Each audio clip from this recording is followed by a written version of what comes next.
Peace everyone, it's Black High Priestess. Got my butters wet. Been doing my hair. I'm in the process of undoing my locks and starting fresh. So I was listening to somewhat of an interview of a college professor, and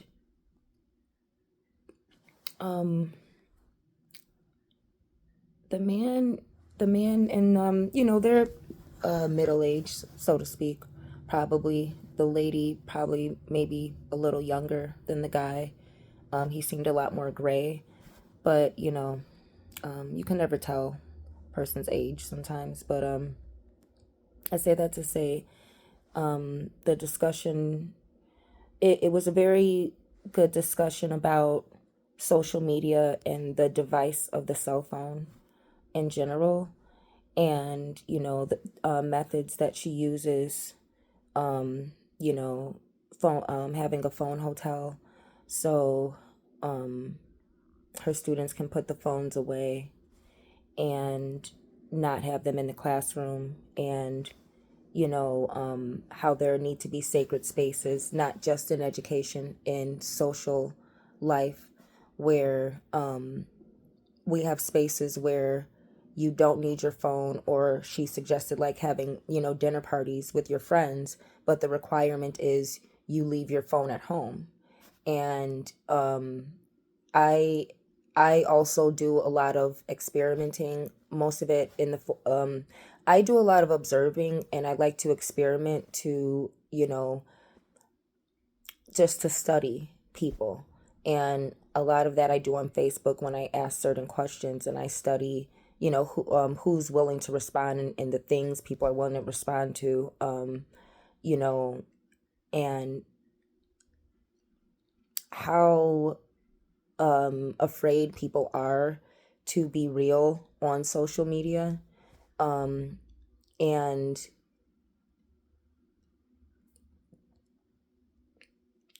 I guess, well, it was very interesting discussion about social media. And she mentioned, and I quote, she mentioned how her students, or upcoming students, and the upcoming generation feels this need to live a cinematic lifestyle. And I love that phrase that you use, cinematic lifestyle, because that is what social media has become. I remember when I was among my friends on Facebook, one of the first to use the live feature. And I've I've always had a goal of being an actress, or being in movies, making movies. I went to DePaul for film and media. And so I definitely understand what she means, because so many people who are not cinematic, who do not desire to be actors or actresses, are feeling pressured to perform. And it's very clear that there are people who desire fame and attention, or to be performers.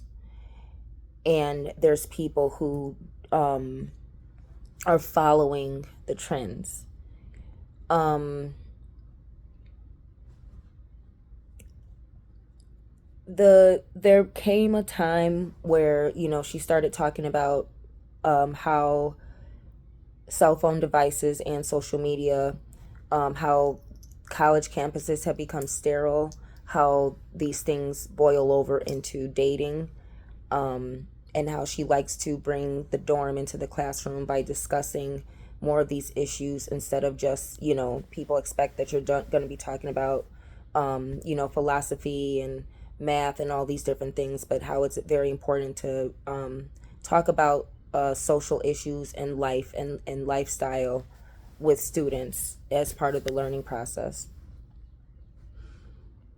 There came a time in the interview where the man mentioned how more women than ever historically save like a certain time period, during renaissances, or certain time periods, but how this is unprecedented, how many women are childless.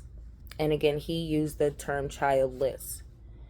And, her response was that, she's seeing the effects of things, and she said that her heart goes out to women who have never had a child because they're missing out on such a gift.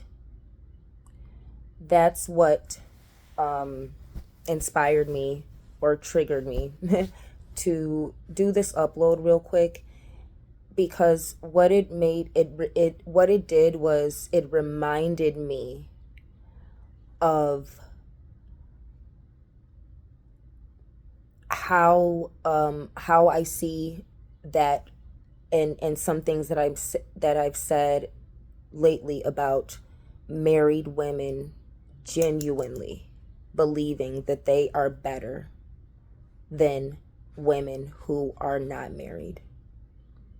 That women who have a male partner in their life, genuinely in their core, have the validation from having this social structure of marriage, or it's not even the structure of marriage. Like I said, it goes to women who just have a boyfriend, or women who have a consistent male partner in their life, believe they are better than a woman who is single, or maybe even a lesbian, so to speak. But there is something about a man validating you by choosing you that genuinely changes your demeanor, that you are now better and wiser and have something that other women don't. And men give life. Men give the life to the woman that she gestates and gives birth to. And that receiving that gift from a man, it reminded me that there are women who are not witches, who are not gifted. They are here for the one purpose of procreating with that man, gender-wise or sex-wise. Women are not witches. And for this woman to say that a woman is missing out on a gift because she doesn't have a child, it reminded me why I have to start talking about what it means to be a bloodborne witch, what it means to be a woman who is gifted, who has authority over man in a spiritual realm. That we, our purpose, our feminine purpose, and our feminine principles are not for procreation. We are born with motherhood. We are born with crone wisdom. We are born with huntress rights to ensue justice, virgin. We are born with triple goddess gifts, and some have different purposes and different expressions. And that's why witches must come together and unite the gifts that we were all born with, under the moon, or, during certain phases where we can celebrate one another and our gifts. And I'm saying this because I believe this woman was coming from a place of love, and I believe this woman was saying this I don't think she recognized how judgmental she was being, and how privileged and how white privileged she sounded when she believes that a child is a gift. It sounds like she has enough privilege to only see the benefit and the beauty of becoming a mother. She's not, it's almost like you're not exposed to struggle. It's like you're not exposed to the hell that oppressed women go through, to where it's a burden. And it's shocking how out of touch white privileged people can be with the reality of what oppression does.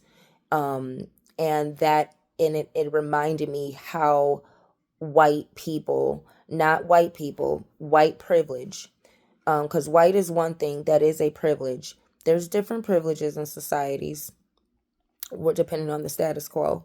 But white is a privilege, but it's also being privileged wealth-wise, because there's a lot of white trash, white people who struggle in some sense, that do have solutions to problems, that do have the character that struggle gives you to understand survival. Um, these people, married people don't realize how privileged they are. Marriage is a privilege now. Having children is a privilege now. And it's sickening. It's sickening how out of touch people who have these things are with how bad life is right now. And you know there's no solution. You can't answer anyone's question with a solution. It reminded me how important it is for me to continue to speak, not be so long-winded all the time, but to continue to speak on these issues from experience and from wisdom and from having access to spiritual records and information, because um these people who are in these positions of professionalism, they have no solutions to offer because they have no experience in the realm of creating a solution for the problem.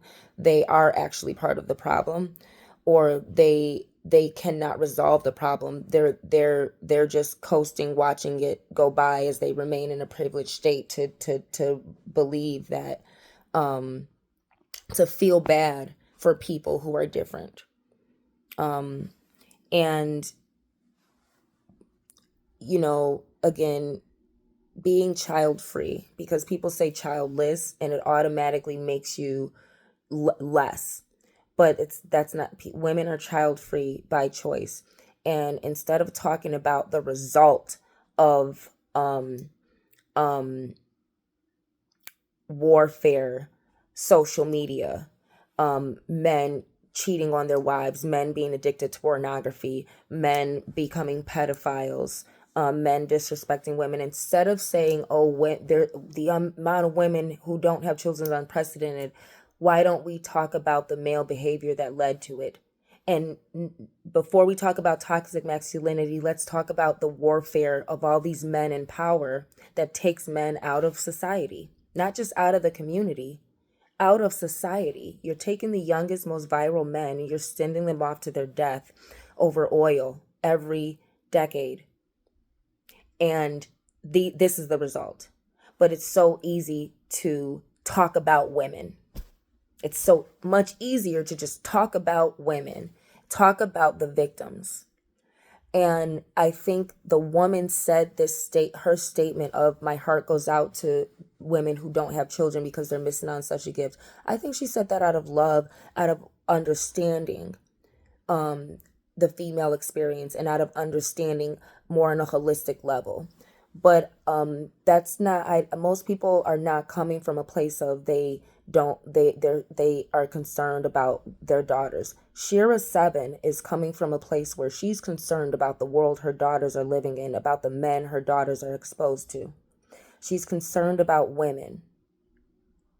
And I believe that this professor was coming from a place of concern about women, but her white privilege does not allow her to have any solutions. Shira 7 has solutions because no matter what she acts like, she is a black woman who understands what it's like to be oppressed and why it's so important for a man to show up. These white women will not have any solutions because they've never had a problem, and they are not genuinely qualified to teach anything other than the subject that they're getting paid to teach.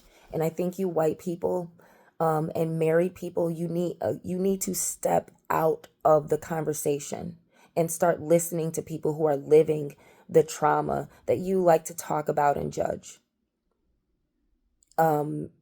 Married women believe, and women are not witches, and women are here for a man's procreation. And the best thing that women can do is stay in that place.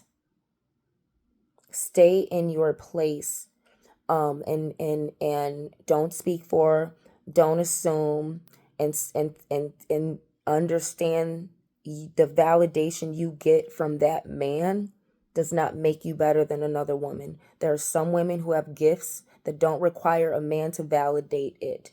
And human women, mere mortal women, are not going to be able to understand that. And this is one of the main differences between a blood-born witch and a mere mortal woman. All of a mortal woman's validation does come from a man. All of it. Her very existence is dependent on a man. And independent women are burned at the stake because we represent witchcraft. I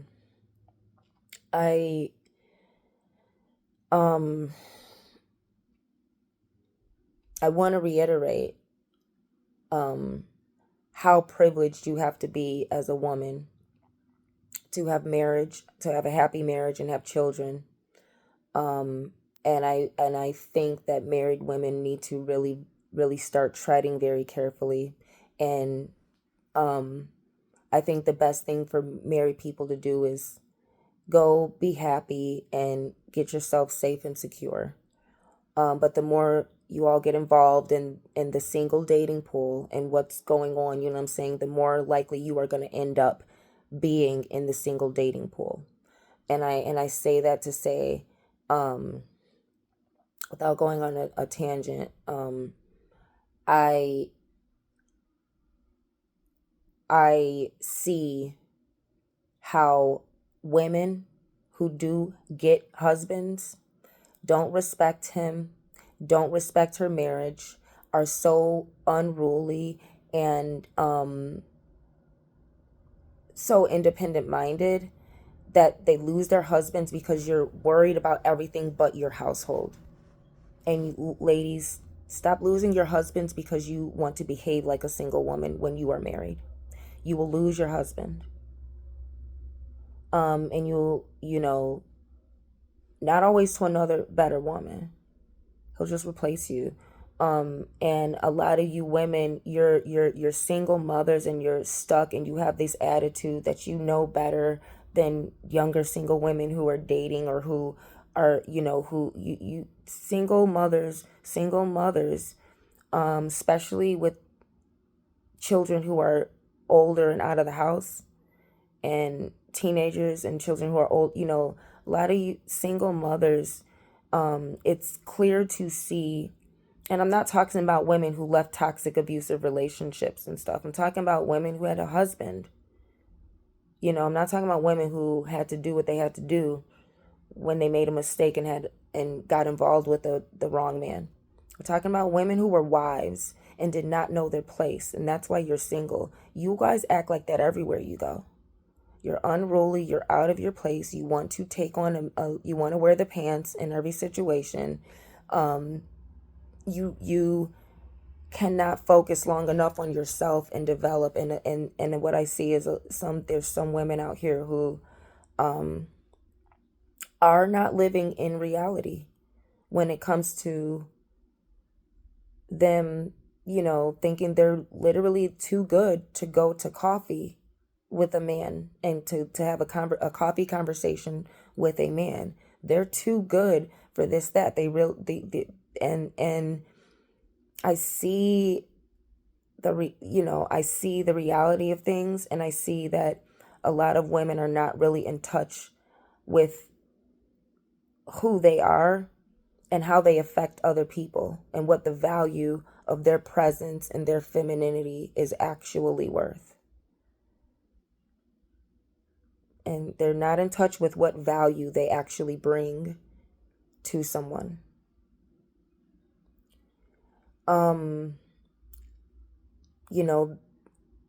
Women, be careful of believing you're the prize if you're not gifted. That, let's just leave it at that. Women, be careful of believing you are the prize when you are not even gifted. Peace and love.